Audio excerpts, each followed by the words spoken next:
Let me see. Maboika. Ituno kina atiaono. Hold on 1 second. Tansibui. Tansibui. Tansibui atabe. Tansibui antabe. Tansibui antabe. Ya ya ya ya ya ya aya. Tansibui atabe. Tansibui antabe. Peace. Raubat. Raubat Yasar. Zamal. Zamaltat. Zamatat. Zamal. Bienvenido, mi hermana y mis hermanos. Bienvenido. I want to just read, want to continue on about seeding and the power that we have to seed, and what can power up that seed, because that seed needs the power in order for it to grow its roots, anchor itself and grow those roots. And we'll speak about the root in that concept of the energy center, the energy that we have of rooting, of power of renewal. So let me, I'm getting into spoken word, so I'm starting to write down stuff. So here's a taste of it. Plant a seed. The creator is the creation. The creation is the creator, the originator, the progenitor that help feed. The root that brings Seneco Kakona, anchoring, grounding, ascending our persona. Renew to rebirth, reform ourselves on earth. The mental dead has lost their worth.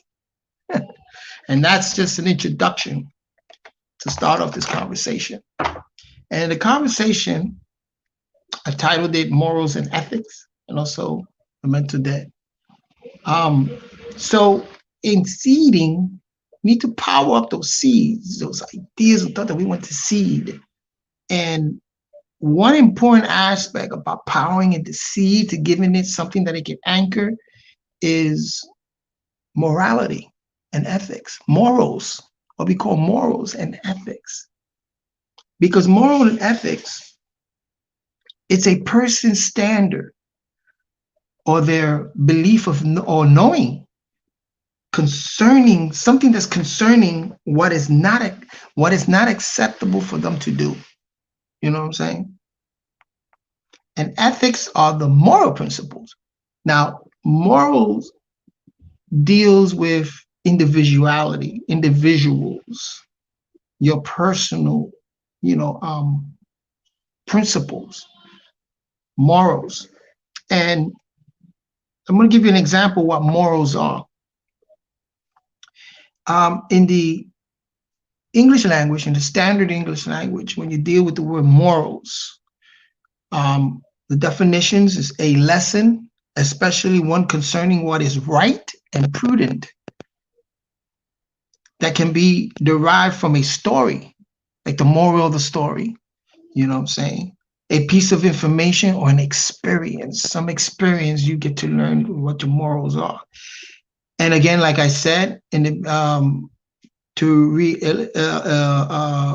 reiterate again, is a person's standards of behavior or their belief or their knowing, again, the experiences concerning what is and what is not acceptable for them to do. This what can power the seeds. So let's give an example of what morals are.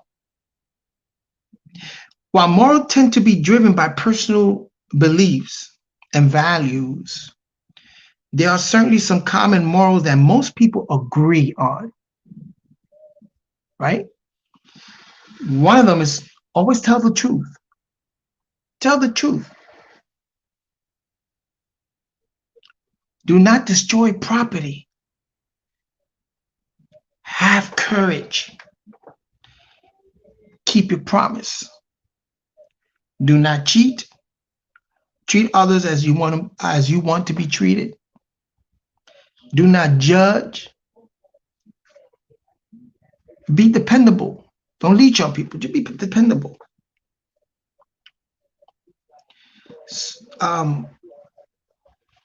Be loyal. Have patience. Be forgiving. Take responsibility for your actions. Have respect for yourself and others. Be tolerant of differences. Seek justice. Have humility. And be generous. Those are examples of morals. These seeds, these principles can help power up your seeds, because when you're planting thoughts and seeds and ideas and your children and your environment, and planting these seeds, this is what you're planting. These seeds have these morals and ethics driven in it. That seed is part of the spirit also, because spirit is character and personality. It akins to your attitude. It akins to how your outlook on things. That's dealing with the spirit, your character and personality. And so it's in the seed. Genetic material, spirit in the seeds. And this can be spread. This is the power that we have. And the power is in that morality, our morals that we have, so that we can see. We live something by an example, and we seed it on. And this is how we seed our environment. Now, when you deal with ethics, they are moral principles that governs a person's behavior of an activity. There's certain ethics. You have certain ethics when it comes to law. You have certain ethics when it comes to medical ethics. No matter what industry you're in, there's ethics in there. There's moral. There's things that are acceptable and things that are not acceptable. You have to be, again, tolerant of all these differences, and tolerant and generous. And you have to open up the mind, which we'll speak on later when we deal with that energy center, about opening up the mind. But in this energy center, again, the consciousness we're putting on this area of energy that we have, natural nature energy that we have inside of us, when it comes to seeding, rejuvenating, replenishing, seeding, it deals with morals and ethics. The more stronger are your morals, the more strongest the ethics, the more strongest your morals, helps you power your seeds in whatever you do, in any activity. Just think about that, food for thought. You know, it was once told to me, and these are from my Sabian brother, because I know on my Facebook, I have a lot of Sabians that have friended me, because I come from that school of thought also. You know, I spend many years with the master teacher, personally sitting down with him and speaking about many different things, because I was at the right place at the right time. As an Ansar, I was put at the fruit stand, where you see the temple now in Bushwick. Right in front of it used to be a fruit stand, a tent. I was one of the first ones to start the fruit stand with 3 other brothers, Abdul Ghaffar, Musa, 2 brothers, and Abdul Rauf, a Spanish brother, and myself. We used to take turns, shifts. But during the day, I was always at that fruit stand. I had the ability to communicate with the community, people that come there to shop at the fruit stand. I remember they brought in a lot of apples from upstate. You know, the master teacher said to bring some apples, and we made a big plywood, a big container, and we stuffed it with, we get a lot of apples, and all the kids in the neighborhood, before they went to school, We used to tell them, take some apples to school, take some apples. And they would do it. It was, you know, a beautiful gesture. That, as a matter of fact, was recommended by the master teacher. So his living quarters was across the street. So every day he'll come down because the tent was there. The children played under the tent. He held classes under the tent. He even during the day he had classes with all his mates and all the women of the compound, of the community. You know, I didn't look at it quite. It was a community to me, but it was more of a university because we even built a hall of knowledge. We were building a university. He wanted, because he had a lot of students. I knew a lot of brothers that were studying law and that was going to college part-time. I was at NYU, but I had left NYU to concentrate on the schooling that I was receiving at the Ansar Allah University. I say the Ansar Allah University of Truth. We had teachers, professors, just like anybody in any other university.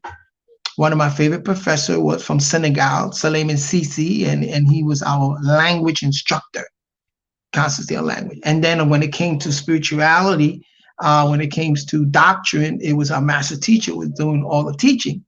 And then when it came to a lot of the spiritual work, like the Quranic recitation, it was the young, what we call mu'minuns.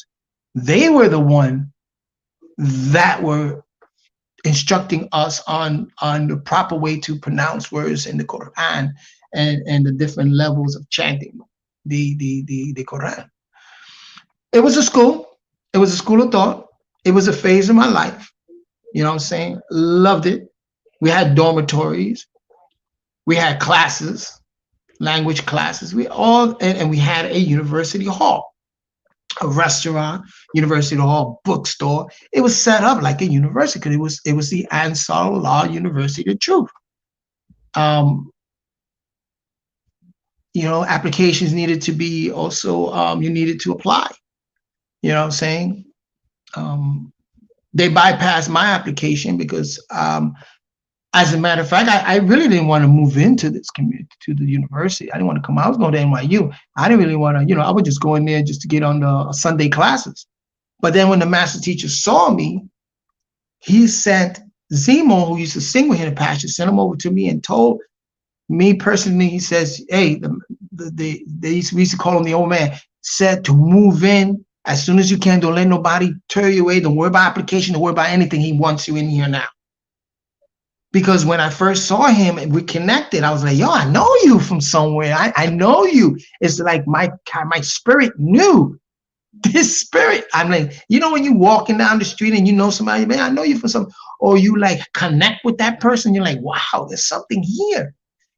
And so I was seeking knowledge, and this man was ahead of me, you know, had a lot of knowledge, esoteric knowledge, spiritual knowledge, esoteric knowledge, spirit that I wanted to learn at that time. But anyway, not to deter, he once came up to me, and this is one of the lessons he gave me. He said, you know, one of the things he told me was, our people lack morals and ethics. That's the problem, is that our people lack morals and ethics. And I understood what he meant, because we will congregate under the tent and air out our differences with the women and the community and with the administration, because we had an administration also, you know, so all the differences was air out.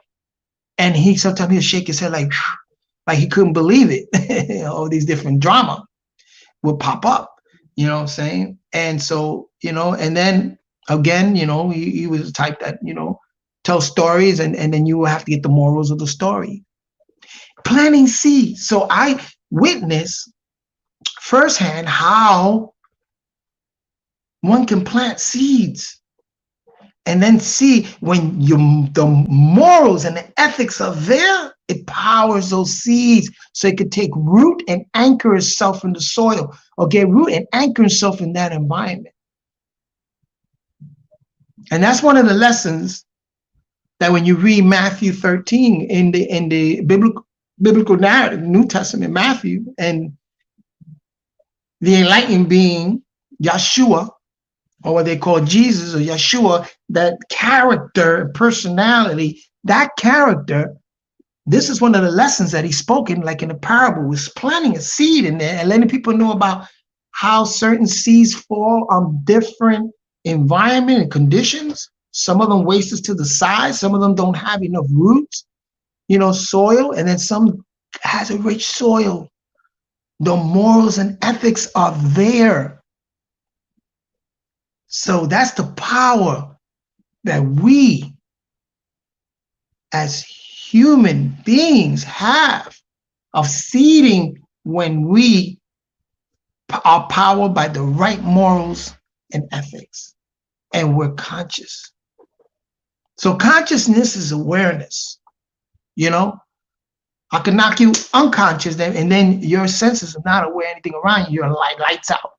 But when you gain consciousness, you become aware of everything around you.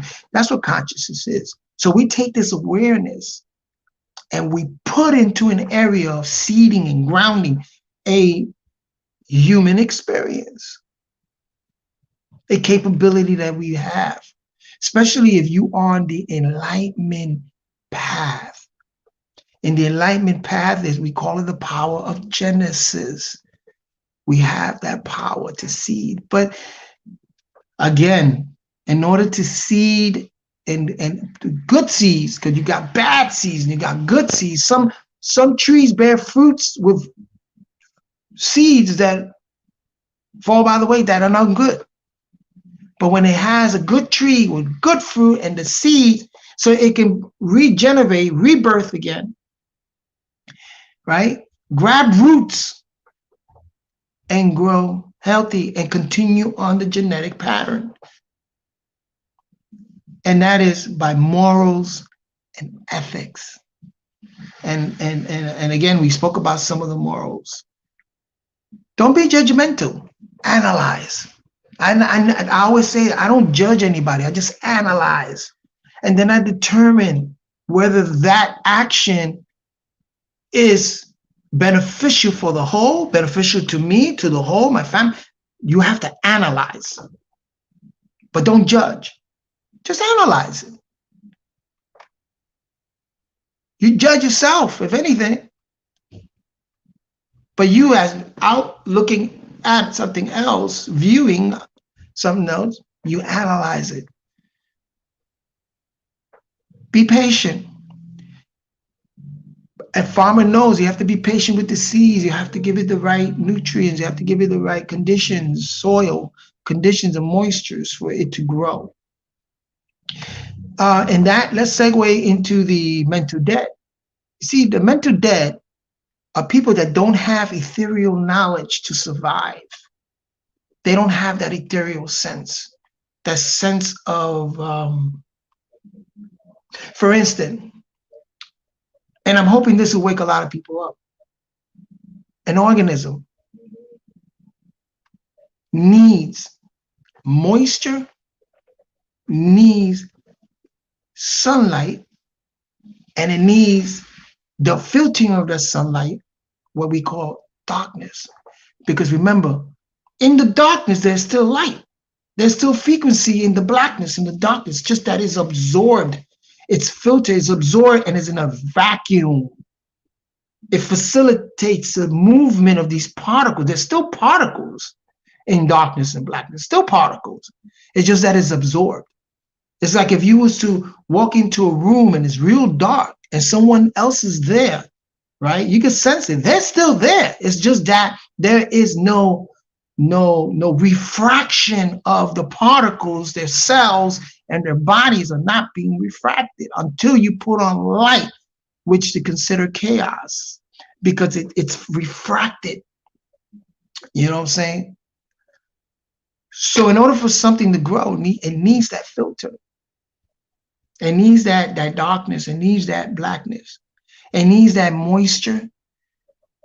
And the darkness in it, it's the sun, the photosynthesis. Because that's what's happening, is that the sun is still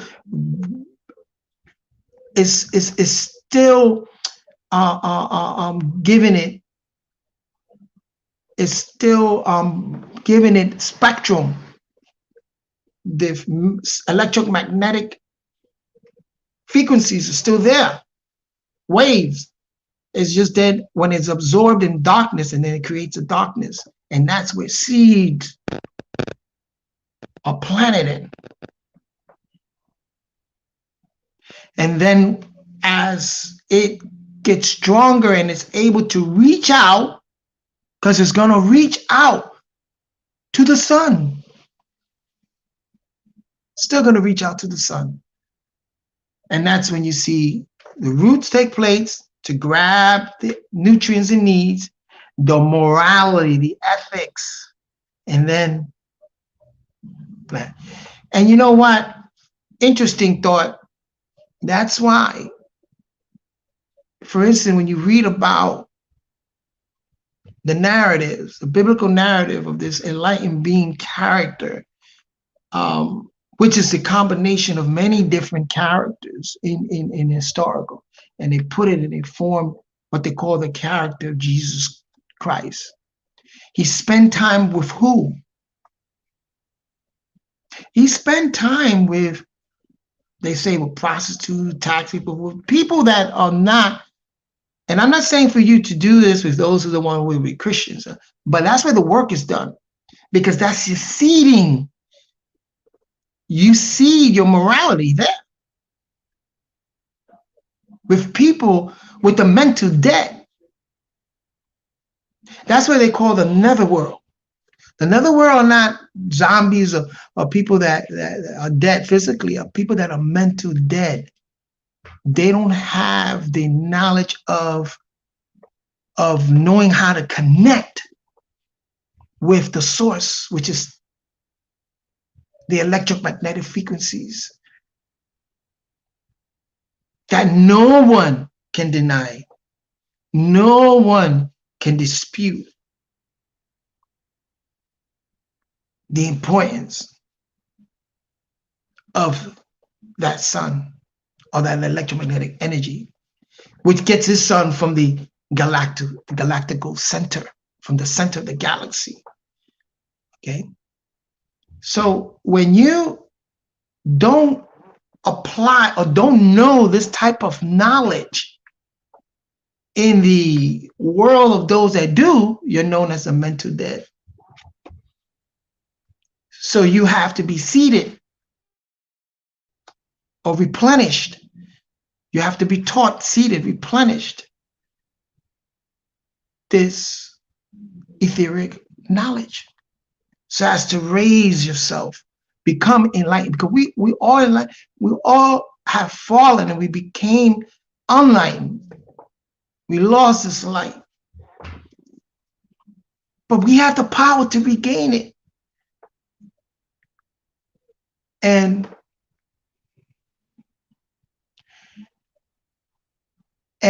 I want to say this, that, let me see 1 second. I want to say this, that part, my mission, this is like my mission statement. My mission is to bring back, regenerate, reform a system that we're able to constantly revisit these principles, system of raising ourselves, of powering our enlightened self. Knowing the light, knowing the shadow self, but the enlightenment self is where we want to be at. So, I'm in the process right now. I want to do this because, like I tell you, genetically, I'm linked up with the Taino culture, is one. I'm linked up with the Sabian or the Nuwaubian culture, is another, which is, to me, is the New African culture. It's a replacement. It's a New African. And then, of course, the Moorish genetics, from Alhambra, from the Nigerian Moors that went into Alhambra and mixed in with the Gauls, with the Vikings, what they call the Spartans, the Vikings.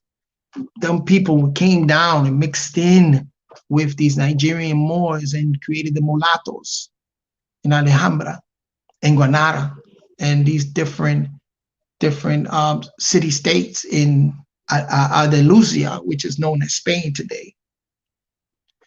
A lot of those mulattoes were shipped out of that area into Morocco, into Sicily, into they went all over, you know, the Canary Islands. So my genetics come through the Canary Islands and through that path. But at the same time, the African and the new African, knowing about my African culture, and the new African, because Africa is really a term that came later on. I call it Nuba, the land of the Nu and the Ba, the soul of the Nu, of that blackness, the land of Kem, they call it. And then they've morphed that into the biblical narrative to Ham, but it's really Kem, the land of Taseti, and it had many different names, but we're looking at the landmass. And then when you look at genetically, they have found markers that deals with genetics that transcends all that. Where they look at Utla, what they know as Atlantis, in the area of where the island of Boricue, Cuba, Dominican Republic, and Haiti, Quisquiabulla, in that area, the Virgin Island of Bimini, the Bahamas, Bimini, the Virgin Islands, St. Croix, that whole area, it was a bland area, and there was no waters there. They're finding pyramids in there, they're finding artifacts in there, they're finding that slabs of stones leading up to Bimini in Puerto Rico, the slab of stone leading into the Bermuda Triangle. And a triangle is what? Like a pyramid. That's a pyramid there. And they're unearthing all that. They know all this. But you see, when you have knowledge of, and it's simple, it's just a matter of you doing your research, reading and putting the pieces together. And, but it's my calling. It's my path. So it's our calling, our path. I'm just following suit. I'm following. I'm walking, not following anyone. I'm walking with them. I'm analyzing. I'm observing and analyzing at the same time. I'm supporting. You know, I don't worry too much about a person. I watch, you know, a lot of times the character personality, you can watch what they say and what they write down and the examples of that they leave behind. Not everybody is perfect, you know. But anyway, like I said, analyzing, not judging anybody. But again, I had the privilege to meet many different mentors and many different teachers. But one of the most that I had personal experiences, because I read about Elijah Muhammad, I read about a lot of other teachers, enlightened beings, but I never experienced them hands-on. You know what I'm saying? Like I sat with them, and actually, the only one I could say that was Dr. Malachi Z. York, who's there at that time was Elima Misa. And like I said, his compound, his house was across the street from where I was at every day. And he would come down and get class, and he'll sit down with me. I used to make him his lemon. He trusted me so much that I used to make his lemon from scratch. He liked the lemon and sugar and water, you know, because it helped for his singing voice, because he used to practice under the tent. He was a singer also. So I was privy for that, and you know, and I wasn't told to do it. I wanted to do this.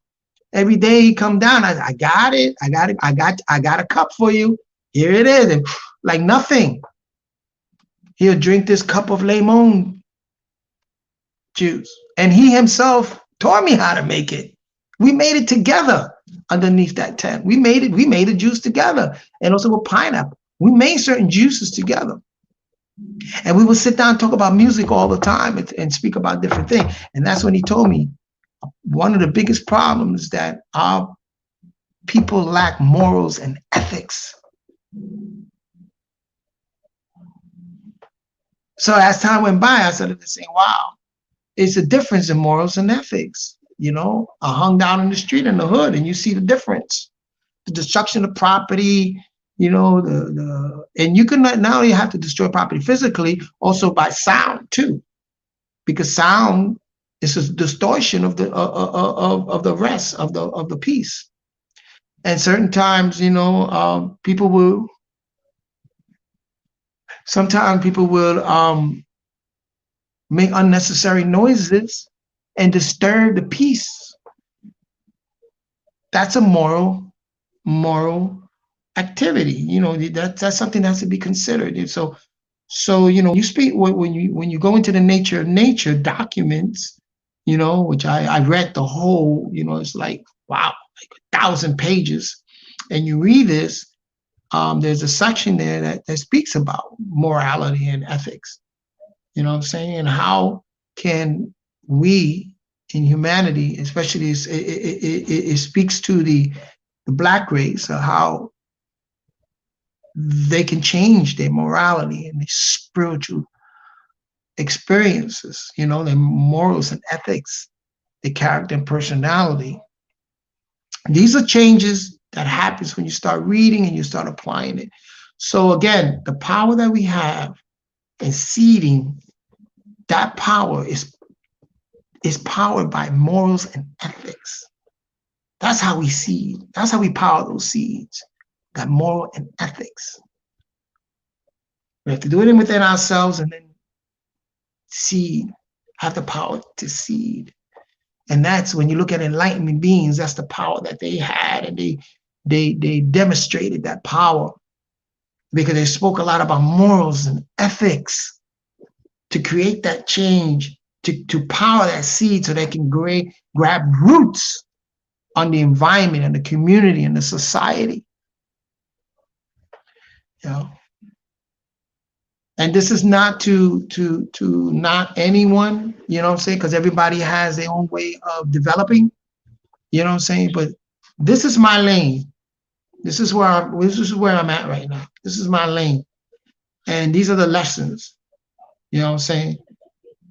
First lessons is the power of seed and the powering of that seed with morals and ethics.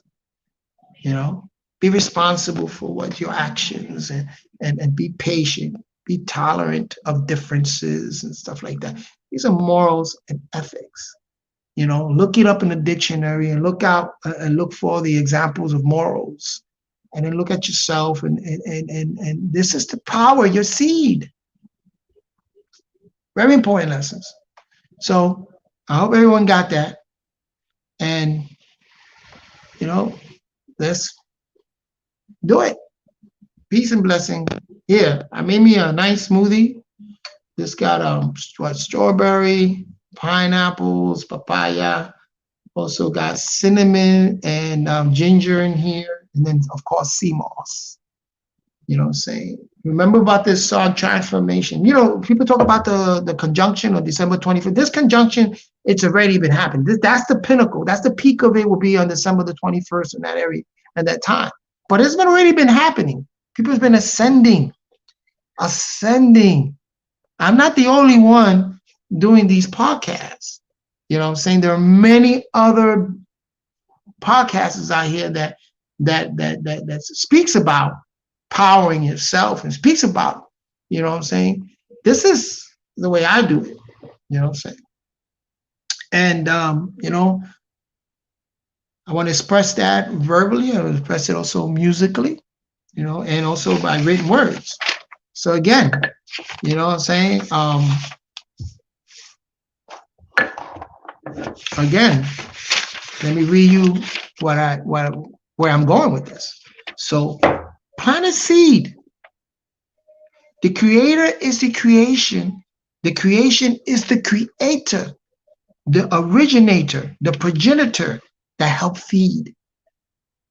The root that bring Seneco Cacona, anchoring and grounding, ascending our persona. Seneca kakona mean abundant blessings in Taino, by the way. Renew to rebirth, reform ourselves on earth. The mental debt has lost their worth. And I'm going to continue on and writing more of the spoken word, you know, and hopefully to put key seeds in there, morality seeds in there, or whatever. So, you know, hopefully a book will come out of it. You know what I'm saying? By the way, I'm still writing my script. I kind of lay off a little bit because I kind of like screwed up my laptops. I have my desktop and all that. So I'm revamping everything again, but I do have my flash drive. One of these podcasts, I'm going to read you some of the script. You're going to enjoy it, especially all my musician friends that that you're going to enjoy it, especially mothers. You know what I'm saying? Because it is about a woman, a mother that has to raise up 3 children in a neighborhood, and she has to work, go to school, work, and take care, feed the family and everything. But the streets is an element that her son is starting. Yeah, he's growing. He's the oldest one, so he's starting to embark in, and she has. It's a battle. So this is a battle amongst mothers sometimes, especially mothers that are very caring for their children and need to work and everything. But then right now, you know what's happening? Caring mothers have to work and everything, but their children are being influenced by Fortnite.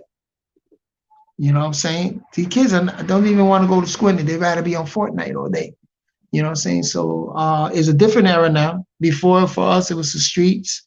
You know what I'm saying? Going out in the streets and playing and involving ourselves with different scenarios.